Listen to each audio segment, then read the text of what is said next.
بسم الله الرحمن الرحيم. مثل الذين ينفقون أموالهم في سبيل الله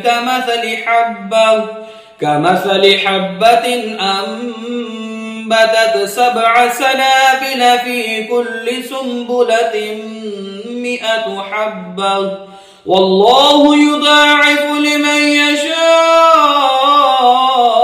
والله واسع عليم.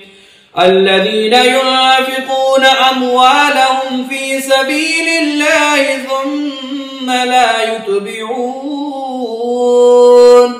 ثم لا يتبعون ما أنفقوا منا ولا أذى لهم أجرهم عند ربهم ولا خوف عليهم ولا هم يحزنون. قول معروف ومغفرة خير من صدقة يتبعها أذى والله غني حليم. يا أيها الذين آمنوا لا تبطلوا صدقاتكم بالمن والأذى كالذي ينفق ماله رياء الناس ولا يؤمن بالله واليوم الآخر فمثله كمثل صفوان عليه تراب فأصابه وابل فتركه صلدا لا يقدرون على شيء مما كسبوا والله لا يهدي القوم الكافرين.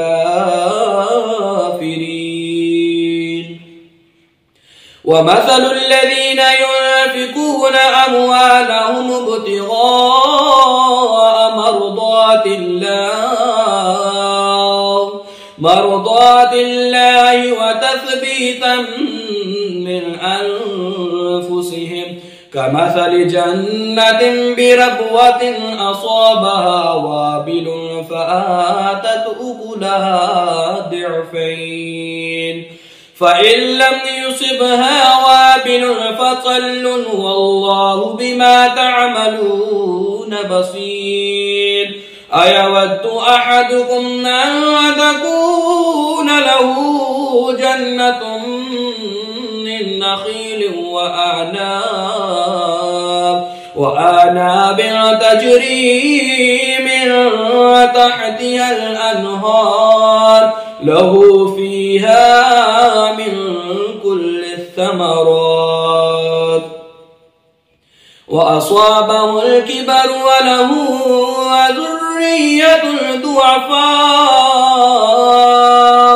فأصابها إعصار فيه نار فاحترقت كذلك يبين الله لكم الآيات لعلكم تتفكرون.